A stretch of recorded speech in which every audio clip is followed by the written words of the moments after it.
Welcome back to another episode of Baby Daddies. We are joined here by top three. I want to say finalists because the top three really felt like the moment before the finale, right? So to me, you're a finalist. We were joined by Quis. Quis, how the hell are you? Welcome to the show.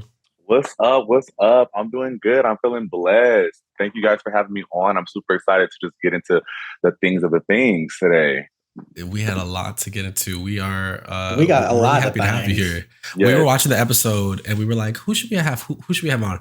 Towards the halfway point, we were like, Quis. It's a Quis episode. Immediately. It was time. Yeah, it was time. It was time. I know that we'll get into this, but me and Jimmy's storyline wasn't the focal point of the season just because we were really enjoying ourselves, really having a good time, weren't really worried about what the other people were doing. So, but I think this was the perfect time for this to happen. So, for sure. And as you see, I'm repping Jimmy.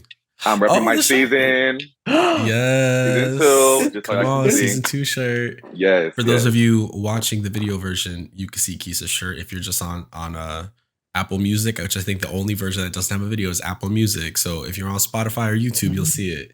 Yes. Let's hop into this episode. So we start out. It's the top three in the room. You are on cloud 9. You're happy to be here. And Derek and Anthony were a little nervous to lose to Hazel in the compatibility test, which as a viewer, I was like, what are they nervous about? Like, there's no, like, of course they weren't going to be, of course they were going to, but now after talking to Anthony last week, I can see like how stressed they were going into the compatibility test. So that makes a little more sense now. Yeah. I mean, I can see a little bit why they were nervous. Of course, we kind of pretty much ultimately knew that Kane and Hazel were just not compatible. But, like before that, me and Anthony were kind of, going in a little bit. So we were both like, oh my God, like if one of us gets eliminated after we just, told this bitch, you gotta go, we gonna look stupid as hell. And we didn't want to look stupid. So we just, like I said, what if there was a gust of miracle wind and they would have won? The miracle wind. It's so funny to me. That's what I'm saying. Like, so Derek, Anthony was thinking the same thing. Like he was like, man, if they just somehow just win, it's gonna suck. But they didn't, which I already knew. We already pretty much knew. Love them both, but we knew what their stance was in that competition, and it just was time for them to go. 100%. Jimmy is tired of having to vote to send people home. He's like, please take it out of my hands. Take it out of my hands. And just like that, it is out of his hands because y'all hear a bunch of noise outside and the daddies are back. Yes. They come in lined up, looking fine. I must say, they was all looking real good. They looked good. I mean, we weren't expecting that. We knew that they were like coming like right before they had came. So it's not like we woke up, they're like, oh, we're gonna have the new daddies come, so kind of get ready. Like it was like, oh, they're here. So you guys like, let's go. So we were like, oh shit, like, yeah, like I wonder how this is gonna go. And I mean, like I did send them home, but I mean, I was in pretty good stance with the daddies. The Himbos was a different story, but yeah. Well, we'll see. Yeah. I did, like you said, it's the garbage disposal, regurgitating everything back up. Like, what are y'all doing here? Y'all got to stay home. Stay home. This is a house full of real bitches. Y'all need to go home.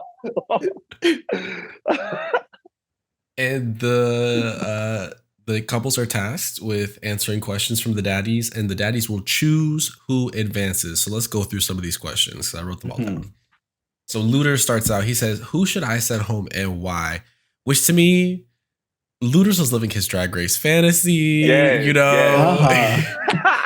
I think fundamentally he was misunderstanding his role here because as you called him out on, which I liked, you said, this is a trick question. You're not sending someone home. You're advancing a couple. Somebody, right. So worry about who you want to continue. But I mean, Looters, he probably had his outfit picked out like 3 days before filming this. He was ready to go, ready to do this, ready to be messy, ready to stir something up because he was the first one gone. So we pretty much knew like whatever came out of Looters' mouth wasn't gonna be something fair. It wasn't gonna be anything that was pleasant. So. But I must say, he did set the bar with his answer. He set the tone. Even though it was a competition, at that point, we really felt like we really deserved to be there. So we didn't want to start bashing each other. It would have been probably nice to watch, you know what I'm saying? But we did not just want to, get up there and bash each other. We have this and this couple doesn't, that's why they should come. We didn't want to do that. We didn't want it to turn into that. So we definitely took control over what he was trying to do. Definitely. I like the Miss America of it all. You're all standing there very prom style with your man. It was like, it looked like I don't know, like a family photo or something. We're just on the stairs. It reminded me of like a Kardashian family photo, like trickling down the stairs, levels, everything. It was cute. It was cute. Yes. Sal asks, what advice do you have for couples about conflict resolution? I think this was a good question to ask. I think so too. That's a perfect question. I think so too. I mean, as far as the question, it was a good question. The thing about me and Jimmy personally, we didn't have too much conflict within each other, within our relationship. So honestly, we were just like, we know how to communicate. You know what I'm saying? We know how to effectively communicate. Very honest and open with each other and everything. So as far as us, it was just about, us continuing to do what we've been doing. So yeah. And I like that Jimmy says it's about not letting it fester. If it comes up, you handle it. Yes, yes. Jimmy, he's a realist. That's the one thing about him. So he's gonna always keep it real, and he's gonna always be realistic, and he's gonna, always just deal with it right then and there. You know what I'm saying? So I mean, he's not gonna be, aggressive about it or like hostile about it, but he will talk about it and deal with it right then and there for sure. Yep, I think I'm the same way. I may not bring it up in public. I mean, the second we leave and I didn't appreciate how this was said, or I didn't like this, I'm gonna handle it relatively close to when it happens. Yeah, and the thing is, I've told Jimmy that before. Like, it was kind of like in a joking way, but I told him, I'm like, if you did something that I didn't like, I'm not gonna, I'm not gonna go off on you in public. I'm gonna go off on you behind a closed door. So yeah. It will be handled. You may not see us fight in front of the cameras like everyone else, but there will be a conversation. It might not even be a fight, but it'll be a conversation. Exactly. Yeah. Yeah. So then Matt asks, and Matt, the way he asked this question, I was like, girl, what? It was so roundabout. He said, if you win, you'll be the envy of other people. And then he said some other stuff. Basically what he was saying is, how do you want to be viewed as a couple? Or do you care about how you're viewed as a couple? I mean, it makes sense. You're on TV, right? Yeah, no, I mean, I can kind of see it. I mean, yeah, I guess, like being a couple after, come off the show, you can't be seen as a public figure. People are going to, want to know, are they still together?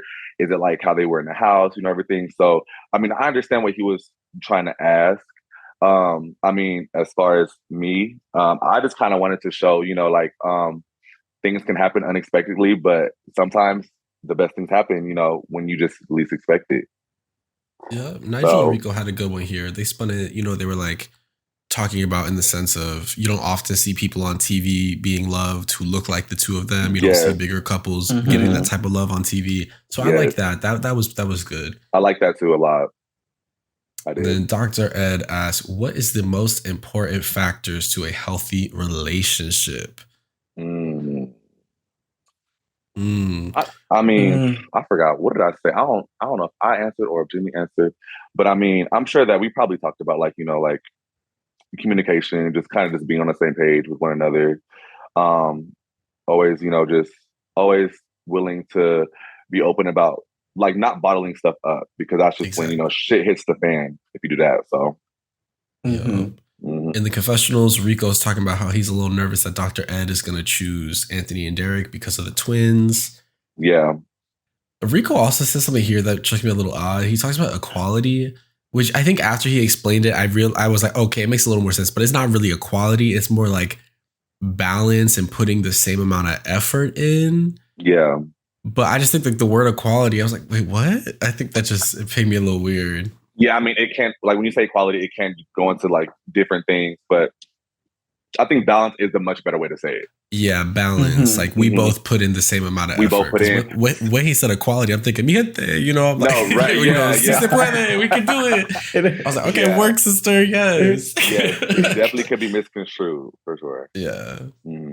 Barry says, I don't see some of these relationships working. Of course, Barry had to come in with a little shady comment before. Of course, Barry. Yeah. I mean, you see when he left the house, he had nothing to say. So now he has clap stuff it to up say for now. Barry. Clap it up for Barry. Let's clap for Barry.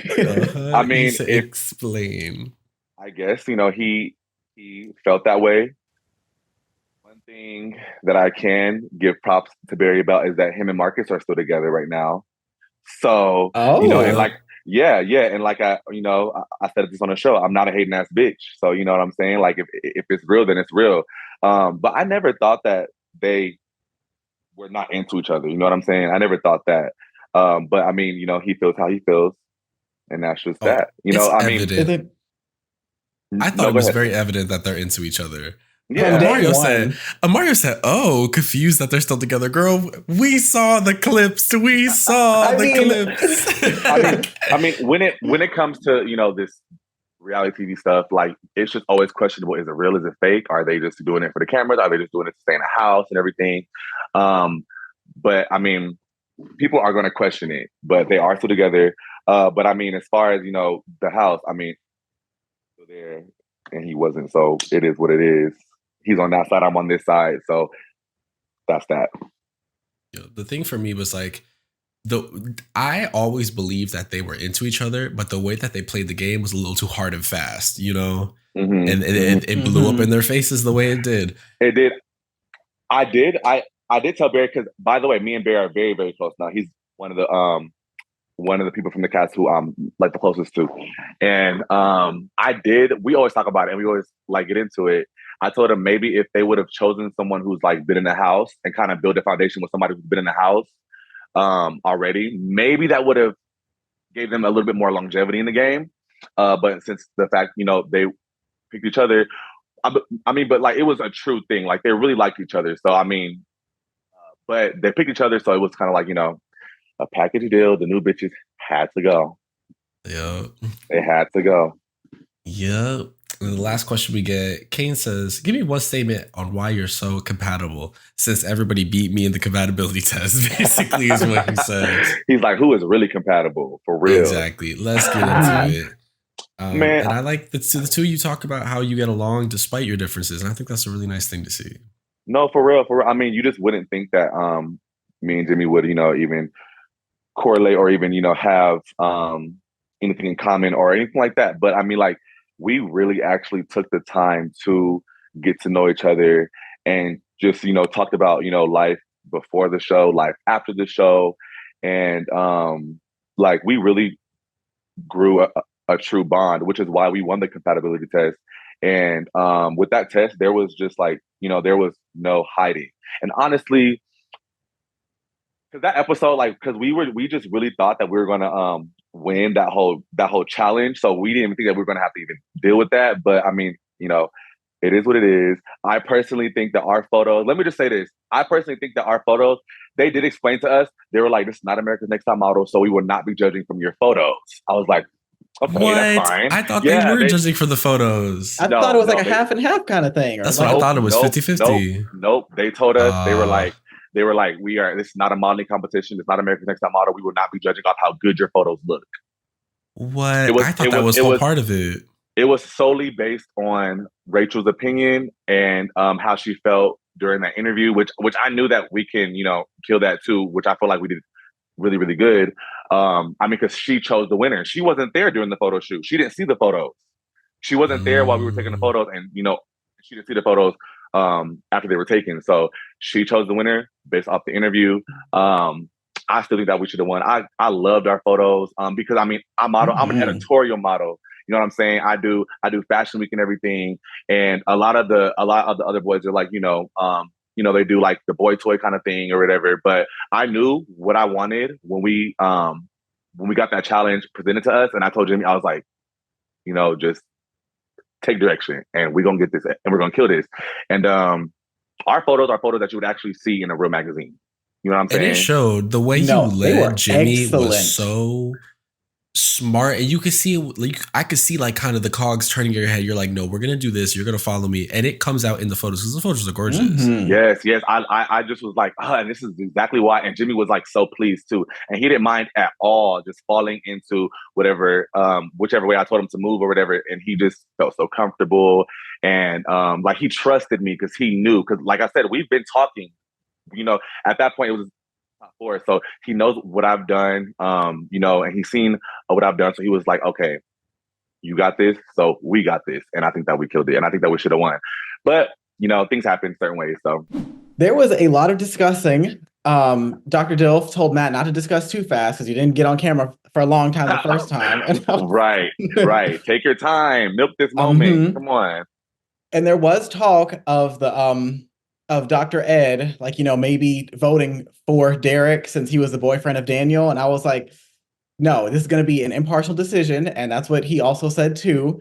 And then they talked it out. Stormy said, wait, we're going to do it in private. And then we're going to drop him on them while they're on the party boat. And I was like, oh, Stormy, always so messy. But damn, do always I love something. It. Right. She's a storm. She comes in storming. For real. I mean, it's the way... Oh, no, you go. I was just going to say, as I was watching it, I was wondering, were they going to say it right there too? Because, I didn't know. I was like, are they going to say who they want to, like advance right now? But then, Stormy came in and said, hold up. We saving it for later. That's what I was going to say, because Barry's like, well, we haven't shared our, and then she's like, shut the fuck up. Say that shit in private. We move on to this party boat. Party boat was cute. How was the vibe on it? It was so fun. We have not been able to, we were stuck, locked in that house. We were not able to, really play music. We had one day where we could it was called our dark day, where we could just chill, play music, and just chill in the house and enjoy the house. But that was another day where we got to just chill. I mean, slightly, because we knew that somebody was about a, community. So it kind of was still in the back of our head still as far as the competition. But that was one moment where we could just let loose. I did something I've never done before, which was snorkeling. Let loose. No, sorry, it popped into my head. I mean, how can you not? Come on now. But no, yeah, I went snorkeling for the first time. I just got to shake my ass, listen to music, do what I wanted to do with my man. We were chilling. We were having a good time. And I just kind of wanted to just enjoy the moment because I think we snorkeled after we found out who got advanced. So I was like, okay, at this point, let's just enjoy this time that we got here. And then once we get back to the house, game back on. We got a couple little mini dates here. You and Jimmy talk about how you've never dated a white man before. And it's all good because as long as you lead with love, your family will do the same, which I thought was really sweet. Yes, talk definitely. About always saying hello when you enter a black person's house. Yep. That part is true. That part for me stuck out because as someone who is black, I always look at the black experience on television and music, media, whatever it is. And when you said, when you come into my house, say hi to my mama, say hi to my grandma, say hi to everyone, I felt like you were just you were speaking to me, for me. And I honestly, I told Jake and Abel, my boyfriend, I was like, hey, what he's saying is correct. You say hi to everyone. If you don't, you will hear about it that night. And then for the rest of your life, you will hear about it. Yes. No. Yes. So, I mean, look, I was being for real, and I was just being, genuine and authentic. I literally, I had an ex-boyfriend who didn't do that. And that was a problem. And then when somebody, doesn't speak, it's like, is he okay? Is something wrong? So I had an ex-boyfriend who didn't, already understand that. So even though Jimmy, I think that he would without me telling him, but I'm gonna speak about it. So I was like, when I bring you to my family, just, say hello, how are you? That's all. But he already knew that, like he said. So, but it was definitely a moment where a real moment where, if I bring somebody to my home, speak, period. Next, we get Nigel Rico, and they're talking about sore losers making everything a problem. And Nigel says a relationship should be a roller coaster, which, I wrote down here, I was like, I don't know about that. I personally don't know if a relationship needs to be a roller coaster. I'm not saying relationships shouldn't have their ups and downs because everybody has them. If you have nobody has a picture perfect relationship. That being said, I don't know if I would describe the perfect relationship as a roller coaster. You know what I mean? Right. Yeah. I mean, it like you said, it definitely comes with ups and downs, but it shouldn't be like a roller coaster. Like I feel like a roller coaster is this whole like crazy journey, but I mean, it shouldn't be like that the majority of the time. You know what I mean? Because if it's that, like, how are you enjoying each other if it's always a roller coaster? You do have that like gray area where you're still getting to know each other. You know, maybe you guys are still trying to see if it will be something that will go far or not, but it shouldn't always be a roller coaster. I agree with you. And a relationship being a roller coaster, now that's the Latina experience. I'll say that.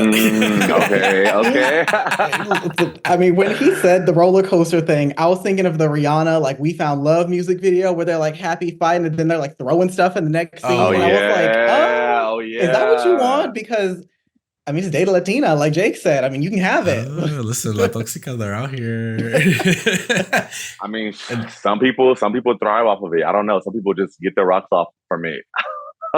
Yeah, but I like not peace. One of those people. No, me either. I like peace. You know, I like being on the same page, and you know, let's do this together. You know, with each other, not against each other. So, I like a little drama. I mean, it happens naturally. You know what I'm saying? A little bit, but let's not get crazy. But you know, right, exactly. Let's not get too crazy. Exactly. Now, Anthony and Derek talk about meeting Anthony's daughter, which we have heard a little bit about before. Yes. And I know like a couple people either in like the comments or other things, or like even when we were watching it, there were some people that were like, why is he so worried about people meeting his daughter? She's like grown. She's like 23. But after speaking to him last week, and seeing how protective he is of his space and his family and the people that he's close to, like he was saying in our episode, I understand now why, you know, this is such a big thing. Of course, as a parent, you don't want to be bringing over every single person you're dating unless you're sure that this is something serious that you want to keep moving forward with them. So I'm like, I understand not gatekeeping your daughter, but yeah, kind of like gatekeeping people from meeting your daughter because that's like a rite of passage. You know, that's something you got. Like he says, you got to earn that. Yeah, I mean, I never ever thought like, oh, why is he taking that so serious? Me I feel either, like that's a serious thing. Yeah. Yeah, because I mean that's my daughter, you know. Right? No, for real, like that's his daughter. Like he, and I know that I think he did mention that she was a big reason why he did the show. I think she really wanted him to do it.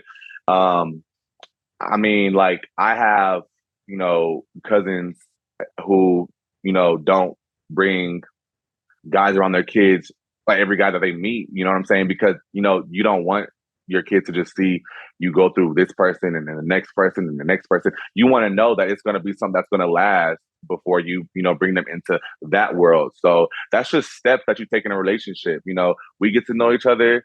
And once I feel like that we solid, all right, let me bring you into this part of my life too. And then, you know, so forth and so forth. Yeah. And also, like, even if she's 22, 23, that's still like an impressionable young age. Like, if I think of myself at like 22, bitch, I could have fallen for that fucking Cutco knife scam. Like, I don't want to bring nobody like that. Not like, Cutco. No. And I mean, I feel like at 22, like she just might be, you know, very opinionated about who he is dealing with. So he don't want to bring some clown around, and she'd be like, "Dad, what is this? Like, who is this?" Yeah, like it's different. This? No, right. Yeah, I mean, it's different, you know, when they're like really, really young or something. Like, but you know, kids will say stuff too. They will say whatever they feel like. So. Well, you know, kids, I think will say the truth a little. They'll say it even more. They'll be like, "Why you sound like a girl? Why are you ugly? I don't want to hug you. You look ugly. Why your foot turn up like that? I don't like that. Why you walk like that? Yeah, that is crazy. Literally, kids, they will always let you know the truth." And then we all get on the back of the boat to open up a case, and the winner of the Oscar, you know, the best film of the year goes to Anthony and Derek. Congrats to them. Derek, yes, congrats. You know what? In that moment, me and Rico was like, because the thing is, me and Rico is also someone who I'm closest with from the cast. Me and Rico, we knew each other before we filmed the show. We worked together in LA at a runway show for the same brand. And me and Rico just hit it off. And then once we both kind of maybe thought that we were going to be on a show, or no, once we both found out that we were going to audition for the show, we were like, oh, we hope that we can both get on. And, then it happened. Super, super grateful to have been with somebody who I knew prior to the show. And we just have this bond that was like, okay, no matter what. And we didn't really speak about this in the house because we kept it on the low, like low. We were just like, no matter what, we are not going to scheme or lie to each other. We can scheme and lie to the rest of these bitches. But we're not going to do it to each other. We're not going to do it to each other. I feel like you need at least one real loyal person when it comes to games like this. You know what I'm saying? You need at least one person that's going to be in your alliance and be solid. So we pretty much had that solid alliance from jump, like, from the get, which is how certain eliminations happened. We both agreed about Nick. We both, we're just in agreement of who should go home. But in that moment, we were like, we have no control over the game no more. None at all. So the game was, we were playing the game the whole time, but then up until that point, the game started playing us. Yeah, I mean, the alliance can only take you so far. I mean, you see in things like Big Brother, like in Big Brother, people always have like a top 2 or a top 3 alliance to get them there. But once you get up there, it's kind of every man for themselves. It is. Oh my goodness. And we were really, really just making things work for us to be top 2. We were like, let's make it to top 2 and then let's go at each other's throats. You know what I'm saying? We just had that plan and we were right there. Right there. But then I was like, you know what? Who came in second place? You always remember top 3. So yeah. That's what I said. Like to me, this really like the top 3 felt like these are the best couples that we could have had, right? So for like I feel like the finale, the top 2 is just there. Like of course they're there to win. But for me, the top 3, this had like the most stakes I felt because it was all like seeing how all 3 of you bounce off each other to me was a little more again. Not and we'll see next episode if it gets a little juicier. But to me, I was like, the stakes are as high as they could possibly be right now. Yeah, exactly. And it's like at that point, it was like, who's gonna take the win home? You really don't know who. I mean, a lot of people were rooting Nigel and Rico from jump, like from the beginning, just because I just feel like they're very, very relatable to a lot of people. So, but you still just didn't. You probably wanted them to win, but you still didn't truly know who was going to win, just because of each couple had strong connections in different ways too, and such different dynamics and everything too. So I think it was a juicy top 3, definitely. No, now knowing that you and Rico knew each other previously, that makes me like feel all warm and fuzzy inside. Remember, like it was like episode 2 or 3 when I think Rico was by himself. It was like a himbo's choice, and you were like, "Hey, I'm gonna give up my like daddy time so you can be with Nigel." Like that makes me so happy. Yeah. No, for sure. I mean, and like I'm at that point of the competition. I mean, I wasn't like I was really solid with my connection with Jimmy, and we were still growing. And I knew that me and Nigel, it was just going to be a key. It was just going to be, like, hey, girl, so what's up with you and Rico? Like, that's pretty much it. So I was like, you want to see your man? I'm going to let you. Go ahead. Do your thing. So that was, like, genuine. I wanted him to just, have that time. Yep. I think you do some snorkeling. How was that? Scary as hell. I was not ready to snorkel. It was my first time snorkeling. And I was just like, okay, I've seen this like in movies and stuff, but I've never done it. I don't know. We had instructor there with us, and they were like, if you go low enough, you can see a wreck. I was like, oh no, I don't want to see that. That scares me. I kind of want to stay surface level. And it took me a while to get like my breathing under control. I was swallowing water. I was like, I had to get back up. I was like, I can't do this, y'all. I cannot do this. Like, I got to get back up. But the instructor came in the water with me. Jimmy, he didn't want to get in the water. So it was me, Rico, and Nigel. And so it was like Rico and Nigel, being support for each other. Jimmy was supporting me from the boat. I didn't go too far from the boat. So the instructor jumped in there with me and was great, like, sweetie. Yes, it was that. He's like, keep going, hon, keep going. I'm like, I'm trying to. The instructor came and she was like, look, just chill, move your arms and legs, like breathe, get your breathing under control. I don't know. I just wasn't used to breathing while being underwater still. It's hard. It was like a mind fuck. I was like, okay, it was like psyching me out. So, but then after a little bit, I relaxed, got used to it. The water honestly felt really, really good. And I just kind of just like let go. And then I had fun. There were jellyfish, but I seen a jellyfish and I like kind of panicked. I was like, wait a minute, these are jellyfish in here. We're not supposed to be next to those. Like, hold on, wait a minute.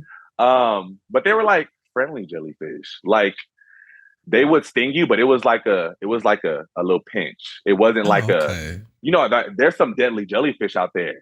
Yeah. Mm-hmm. Like, and I watch a lot of like Nature's Deadliest. I love stuff like that. So that's what probably fucked me up. But I was like, we're not supposed to be next to these. But no, they were much harmless. So once I, figured all that out, I was chill. And like I said, I felt like a little ballerina. Nice. So graceful under the water. and Derek on the boat were like, I saw jellyfish in there. I said, hell no, not this here. Right. I'm going to just stay up here. No, yes. I mean, I think we all was like, wait, it's jellyfish? But then they explained to us, don't worry, they're the nice kind. I'm like, cool, okay. Oh. Jellyfish are kind of cute. They look like little paper bags. Yeah. And like plastic bags. Tap them, no, yeah. And I felt one, like I felt the top of one. You know how they have like the little thing on top of it? Yeah. What did it feel like? It felt weird. It felt, I don't know, it felt like plastic jelly. Like, okay, let me not do too much for it before I get mad and bring his friends over here and start doing something. Just start. They go from nice jellies to bad jellies. Right, to bad jellies. And then they all want to come and jump me. No, I'm good. Well, it looked like a fun time. I was like, yeah, it was snorkeling. No, yeah, it was. I would do it again. I would. Mario, get on season 4. And then I will locate the location of the mansion and I will snorkel my way toward the mansion. Snorkel down the coast and end up there. I would love to go snorkeling. I was watching y'all and I was like, damn, I wish I could swim because I would love to get in the water. Like it's probably hot because it's Florida. Like you get to see the sights and no, I mean that was the good thing about it. It was like deadly hot in Florida. Like I've been to Miami before, but it still wasn't that hot. That time, I mean, it was the middle of summer. We filmed in July, and it was scorching hot. So being able to kind of get in the water and just do whatever, it felt like really good. So that's why I was telling myself, be in a moment, chill out, really enjoy this. So that's what I wanted to do. Nice. Then after the party boat, we all go back to the hibachi dinner where Barrett, Stormy's husband, joins y'all. Mm-hmm. Barrett was kind of serving bisexual magician today. He was, if he had like a hat on and like a coat with that like long cape. Mm-hmm. Exactly. Like that, exactly. That's crazy. It's like the eyeliner kind of smudged and the piercings. I was like, the piercings. That is a magician. Secretly, he's a magician. And Stormy's in a really cute purple and pink number. It's shiny. It's glittery, like all the things that she wears. It looks gorgeous. Yes. I loved her styling this season. I thought it was like really, really good. I loved all her looks. Yeah, she had a lot of good fits this season. I love it. She did. And next episode we get the feather, the iconic feather. Yes, that's that the blue one. Feather look. Yes, that was like honestly, I think that was my favorite look. I love that look. We were like, oh my god, yes, it's perfect. Yeah, we were watching the preview for next episode. We're like, that's the one. That's the one on the picture. Yes, yes. And we get some hibachi. Rico talks about how Matt tried to take him away from Nigel, which I feel like is a little bit of a reframing of the situation. I don't know if that's exactly how it happened. I mean, because Matt, he had to choose somebody, and he had to choose somebody. It's not like he was like, just doing it because he wanted to, even though, he did want Rico, but I mean, he had to pick somebody. He didn't want to pick none of us. He wanted to pick Rico. So, exactly. And of course, he would have preferred Rico to choose him over Nigel. But of course, like when you're in the relationship, it can I'm sure to Nigel it felt like Matt was going to take Rico from him. You know what I'm saying? 100%. But I'm like, he had to choose somebody. He had to choose somebody. It's like a little out of his control. And then Stormy reveals that she was the tiebreaker between whether Rico and Nigel or Anthony and Derek had made it to the advancement, which I'm like wondering how things would have shaken up if Rico and Nigel made it up first and it was you and Jimmy versus Anthony and Derek. I think that would have also been really interesting to see. That would have been interesting. That would have, just knowing that they were the Daddy's choice to advance. I wonder how that would have played out. I wonder. Yeah. And Stormy says that she saw some red flags regarding how Rico handled the Matt situation. And the look on their faces when she said that, I was like, the face cracked. Rico was like not too happy to hear that because I think to him he handled it well, but I guess Stormy was coming from like why put Nigel through all that emotional stress, I guess, because Nigel's very emotional. So he felt that, and I guess Stormy felt that too. But I don't think that Rico intentionally wanted to hurt Nigel's feelings. But like I said, me and Rico were in an alliance. Nigel went against our alliance, in the beginning of the competition, and so that's what stemmed from Rico kind of being unsure, should he continue with Nigel or should he see what can happen with Matt.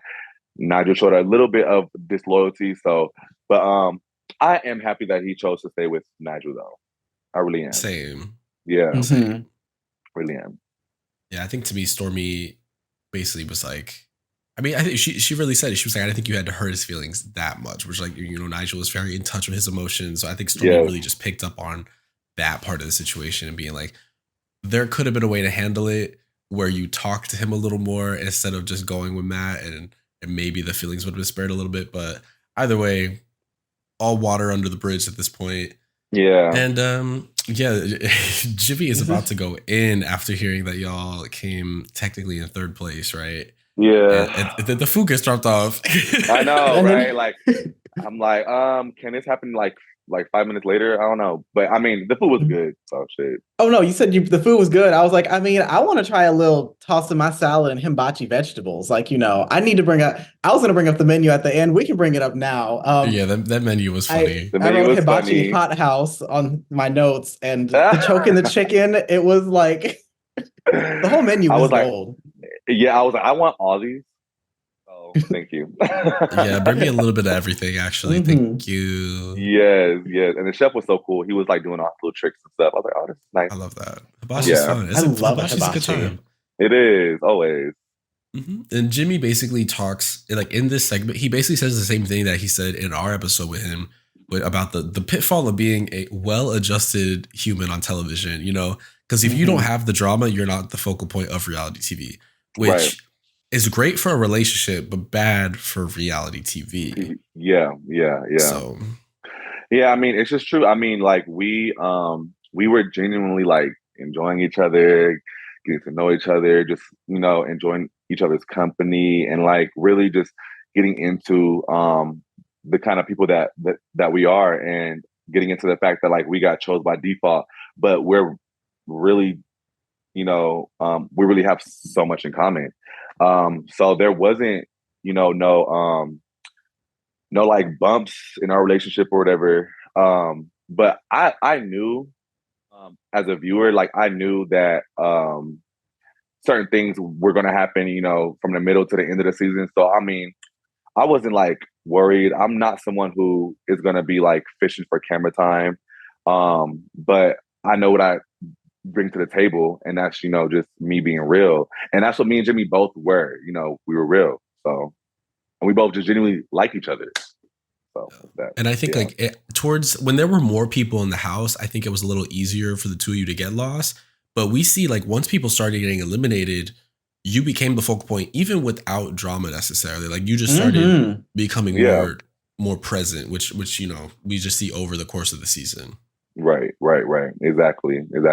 And I mean, there was, of course, there's certain things that just wasn't shown and everything. But I mean, that's what TV is. You know, you don't know what they're going to show and don't know what they're going to edit out and everything. So, but it is what it is. I'm pleased with the show. So I'm pleased with how I carried myself, and that's just that. And it's not going to be the last time you see me on TV. You know what I'm saying? So that's what we're excited for. We'll see more.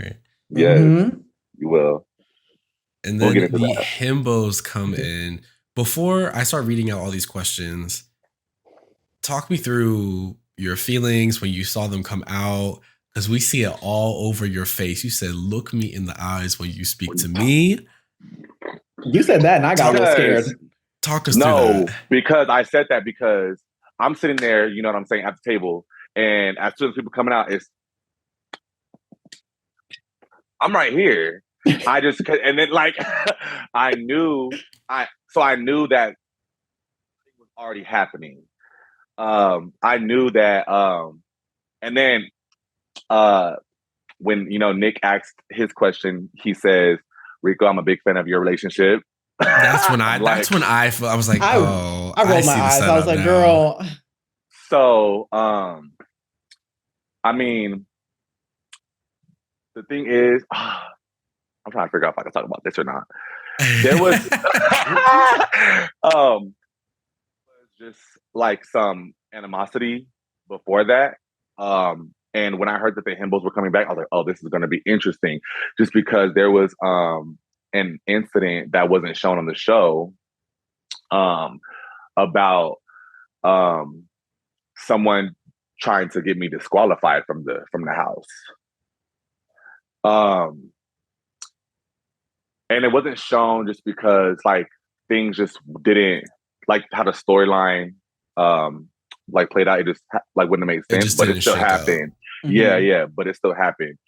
And me, and this is involves Nick. Me and Nick are cool now and everything, and we have talked about it.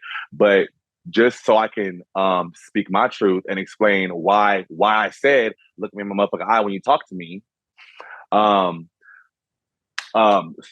The day that Nick had got eliminated, so like there was a rule that we couldn't bring any outside alcohol in the house. So so that we couldn't like, order anything or nothing like that or whatever. So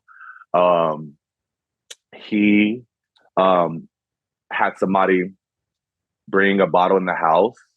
And then once he got eliminated, he planted the bottle under my bed. Well, our beds our beds had a drawer. You know how beds have like drawers on the side of them? He had put the bottle in that drawer. And after he got eliminated, I didn't know he did that.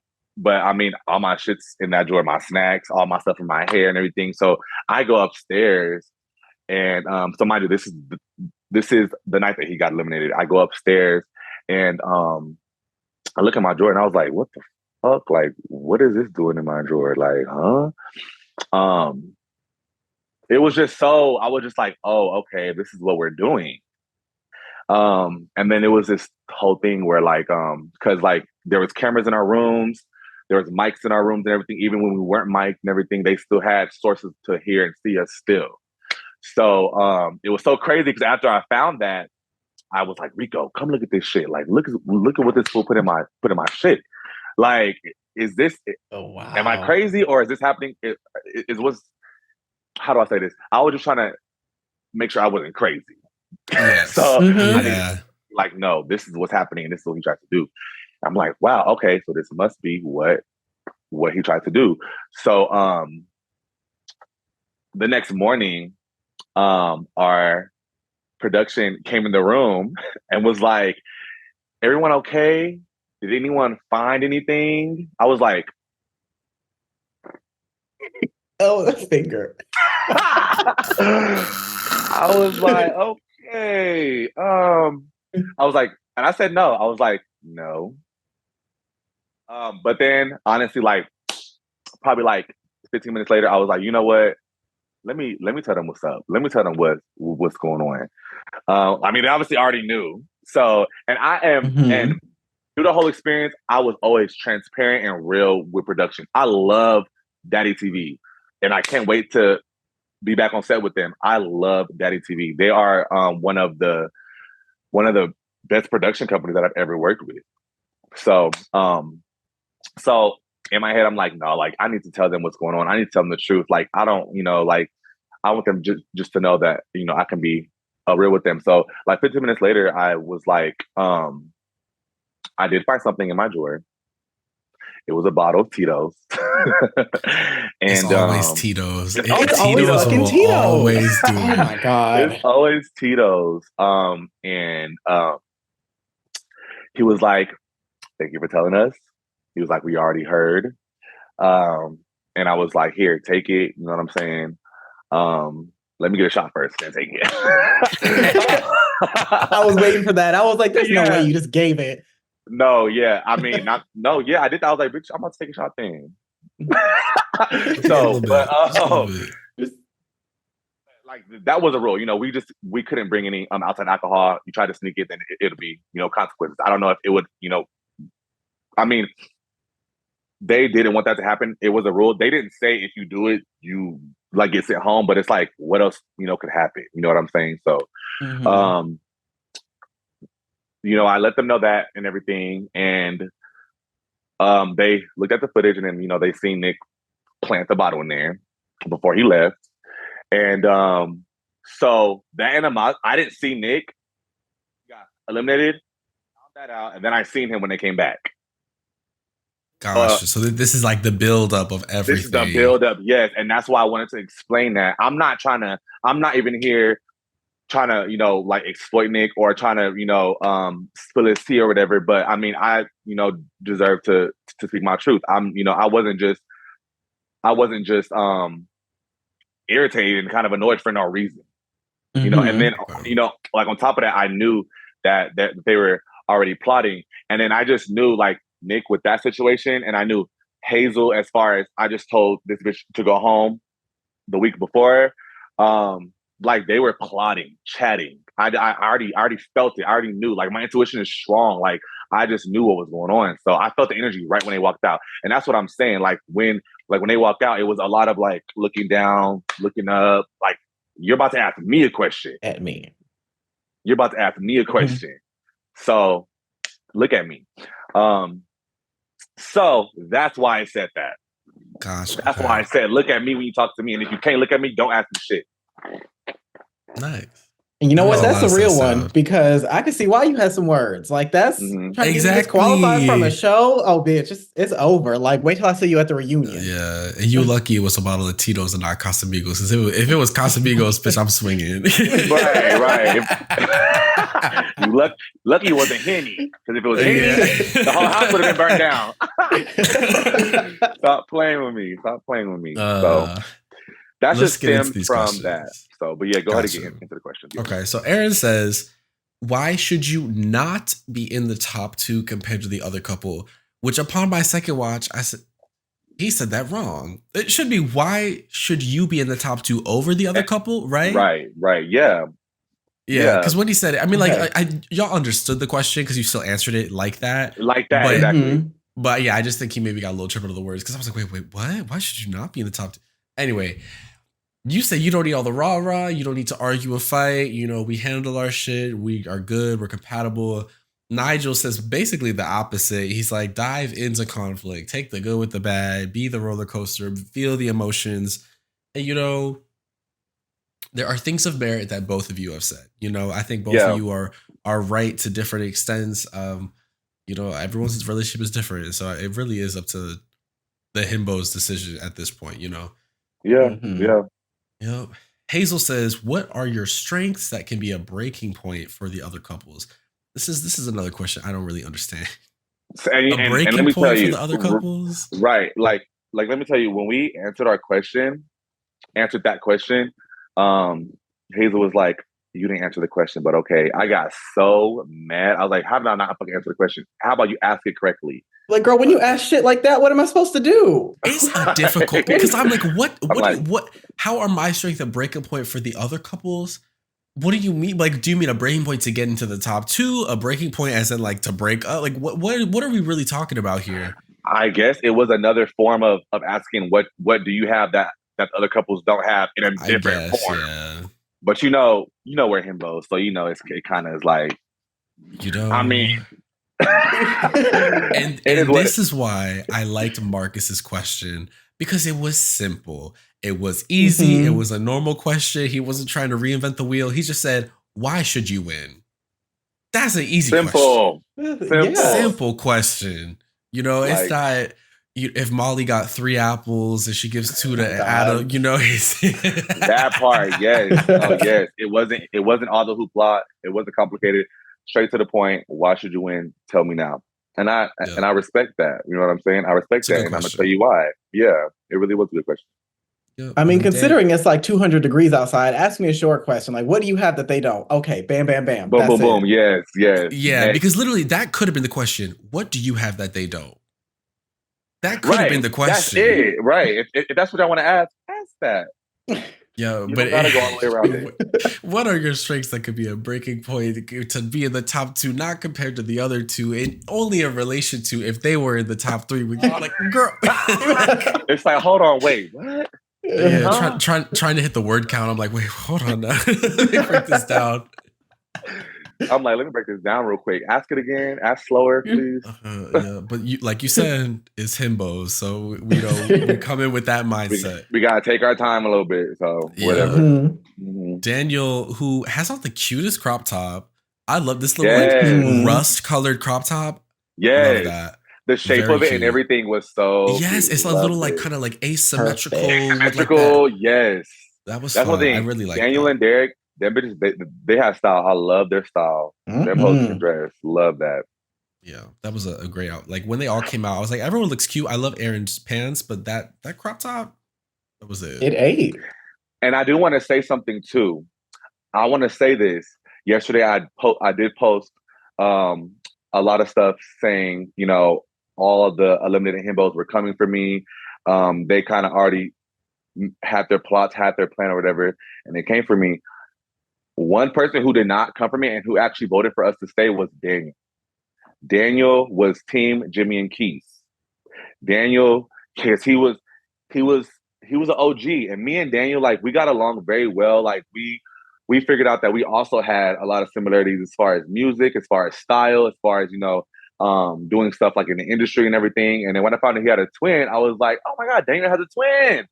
Twice as fun. Like, you know what I'm saying? Like I really, really care and really love Daniel and Derek. I'm really happy that I've had them in the house with me. And Daniel has shown nothing but love. So I want to be clear about that. When I'm speaking about, when I said I'm insecure bitches, Daniel was not one of them. To me, I feel like I already knew that, just because seeing how the twins are on the show, I'm like, they don't really get in anyone else's drama. So like when you said it's a line of insecure bitches coming for secure bitch, I was like, okay, yeah. But I knew who he was talking about. Mine is Daniel, because I feel like Daniel stays with his own shit. He doesn't. Yes, and I think from a viewer standpoint, like if you really think about it, like you would know that. You would know that I'm not talking about Daniel. So and then Daniel even told me, like, there was even I even said, like, I want Jimmy and Quis to stay. And then everybody else was kind of like, no, like, but they didn't air that. And he said that he wished that they would have aired that. Just so, I mean, it can show that somebody wanted us to stay. Shit. I mean, but he did tell me that he was the only one who wanted me and Jimmy to stay. Yeah, and I appreciate that. Daniel, I love you. I love you so much, Daniel. I do. Shout out Daniel. Shout out both. Shout out to Daniel. Shout out to the twins. Shout out to the when y'all get that spinoff, I'm having a cameo, so I'm on. Oh, partner. Shameless plug. Amen. And then last but not least, Nick starts off his question. Big fan of your relationship, Rico. That's when I smelt the setup from that point on. Theme, yeah. Said, would you ever talk behind your friends' backs? Which what does that have to do with a relationship?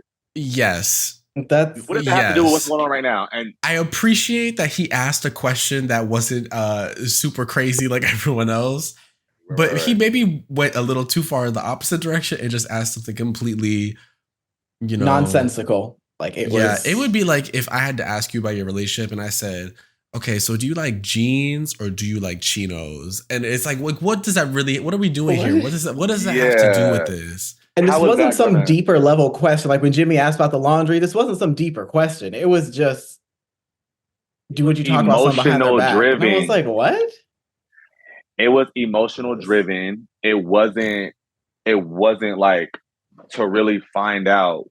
Let me really see who should be deserving to be in the top 2. It was because of me and history. Rigor Morris. That's what I have right here. This is Rigor Morris. No, yeah. And I mean, the thing is, because how do I say this? Like, when he got eliminated, he wanted me to save him. But it just, like, multiple people wanted him gone. And like I said, I had a bond, like already a solid bond with Rico. So it was his time to go. And I wasn't about to go against my alliance, some solid that I have to save him. Like, it just, it wasn't about to happen. And then I said that. I explained that to him.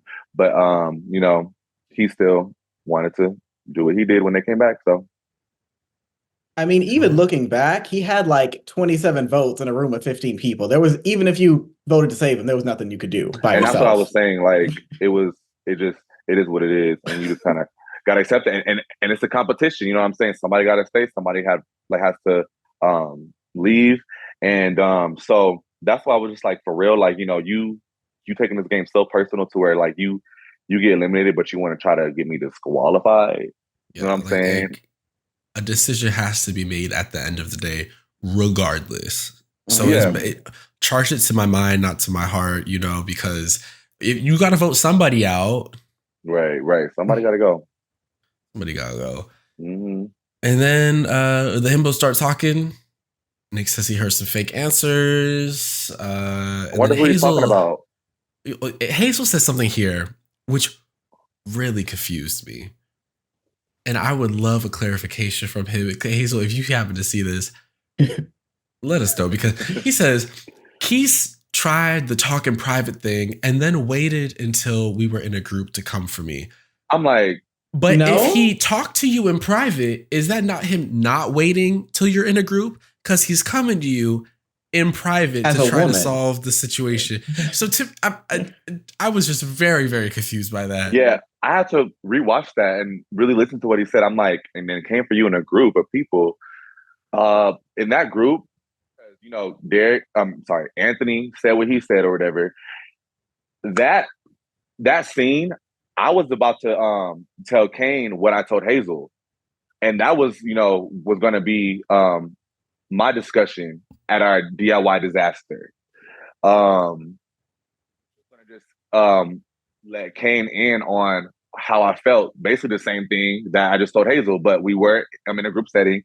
But then Anthony did turn the focus to Hazel very fast, very strong. Even I wasn't expecting that.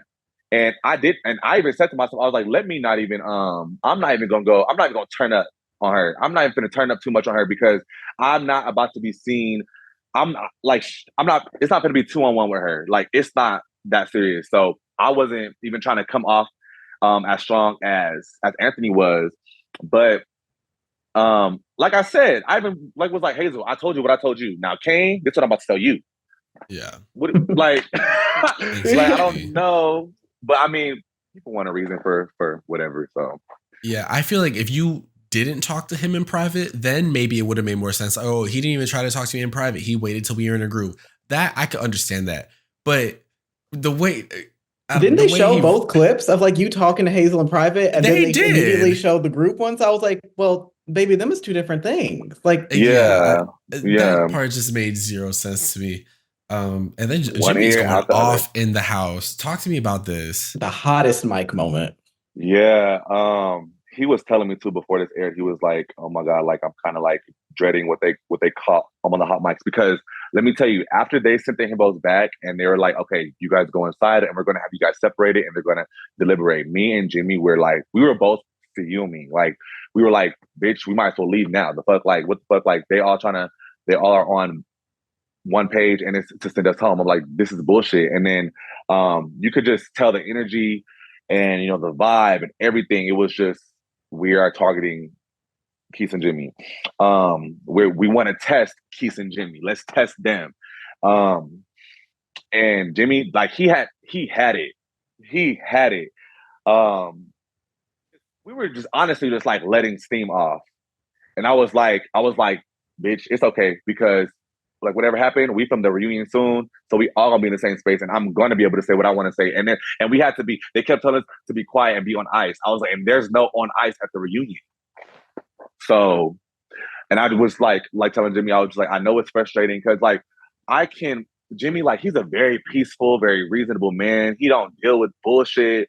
If it's bullshit, he turns the other way. Like he doesn't deal with it. So, I do think he had his little moments with Nigel. But as far as other stuff, I think he did keep bottled in. So at that point, when he knew that we were being targeted, when we went back inside the house, he just let it off, let it loose. And I was just that bottle him, pop, baby. That bottle pop. And I was just telling him like, look, we're going to be at the reunion. Don't even worry about it. Don't even worry about these hoes. Yeah, they mad because we here, they not. So, and like I said, this is the only way that we'll be able to leave the house. If everybody teams up and wants us gone, this is the only way that they'll be able to do this. So they had to team up and do it. So here's what it is. Like Jimmy said in our DMs, he went full Chicago. Yeah, full Chicago. He did. And that's one thing. Like, okay, yeah, like I was dating a white guy, but baby, a white guy from Chicago. He got some spice. He got some zest. And he has these layers to him that just kept peeling and peeling, and I loved it. I loved it so much. I loved it. I did. And that brings us to the end of the episode. We have a very emotional time going home. You will say some very sweet words. The emotions are flowing. And you know what? I think you both had a very strong showing on this show. You had a very strong showing in both your relationship and also personally. I think you both shined in a lot of different ways, both in your scenes with each other and your scenes with the rest of the cast. So it was a joy to watch you. Thank you so much. And honestly, like I wasn't, in the house and filming the show like, I want to look like this or we need to look like this. I just was living and, enjoying myself and enjoying who I was with. And I feel so grateful and blessed to have been paired up with Jimmy and to have grew that bond with him. We have a bond for life that, that we're going to have.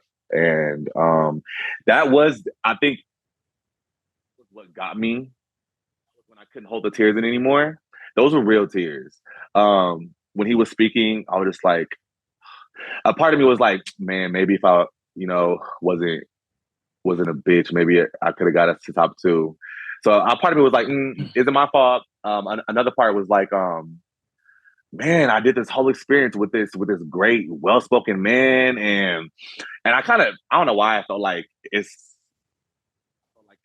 were like not going to see each other again or something like that. And I was like, I don't want this to be the last time we're in each other's space. You know what I'm saying? I want to still see you again, and that's what made me very emotional. Was just the experience that me and Jimmy had, and I guess it finally just like it was like a release. Like we got eliminated. It was like, and it was even more tears than that. Me and Jimmy had like went to the side, and I got on my knees, and I was just like, oh, Jesus, all this plotting, all this plotting, all this anxiety, all this like tension and everything is like, that's it. And then another thing was like, damn, like we did that shit too. People maybe thought we were maybe like the underdogs of the season. People were like, they're kind of in the middle, not the weakest couple, not the strongest couple yet. We'll see what happens, and I think that people like thought that, but I definitely feel like we showed them like, no, just because we didn't have drama with each other, we're actually trying to work on having a real relationship. 100%. And that's why I was grateful to be with Jimmy. I would do 100 shows with Jimmy again. I would. Love Jimmy. I love you, Jimmy. Oh, I do. Honestly, that was my favorite thing watching y'all was just like of all the craziness going on in the house, I think you and Jimmy gave me like stability. Like I know wherever I went, whatever drama It's I had, I could come relatable. back to y'all and I was like, okay, I have found a secure, safe spot. I am here. I mean, like we're making out, enjoying each other. You know, we are like sneaking off, doing whatever we want, letting the fools run amok in the palace. Like, yeah.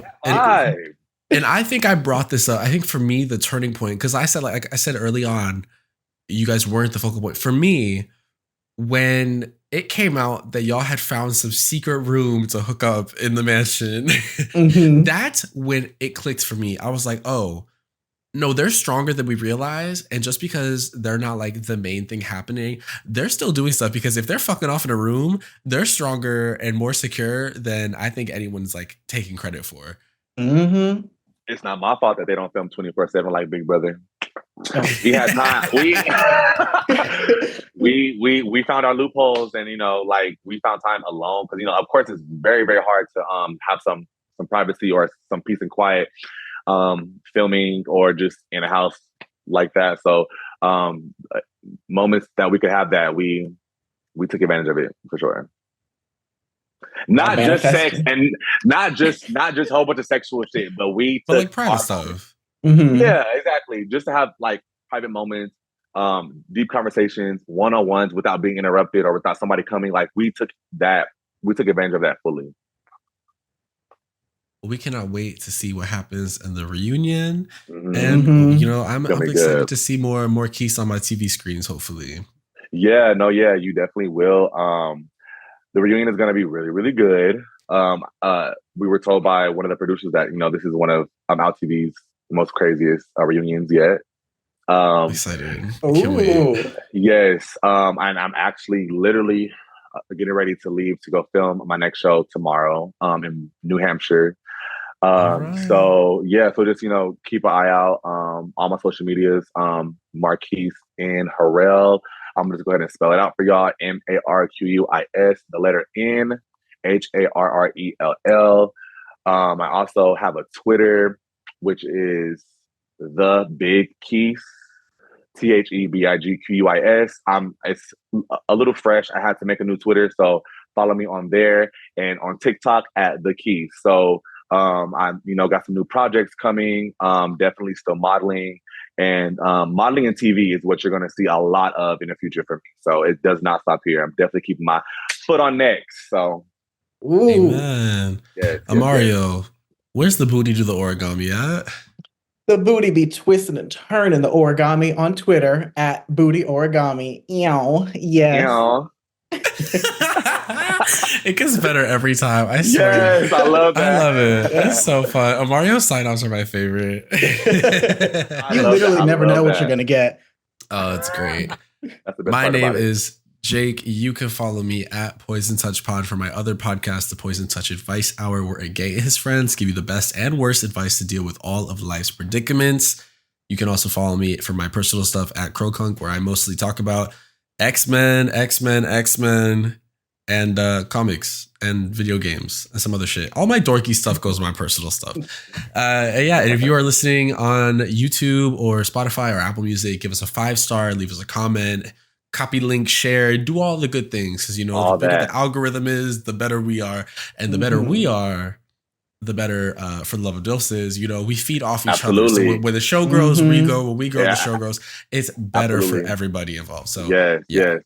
Again, I want to say thank you so much for having me on. I feel like it was a perfect time to me to speak my truth, and you know, everything happened for a reason. So thank you for having me on the podcast. It was amazing. I can't wait for what's in the future for y'all. Thank you. We're so happy to have you here. Thank you. And we will we'll see you next week for the reunion. I'm so excited. Yes. The reunion is coming up, so stay tuned. All right. Bye, friends. All right. See you. Bye.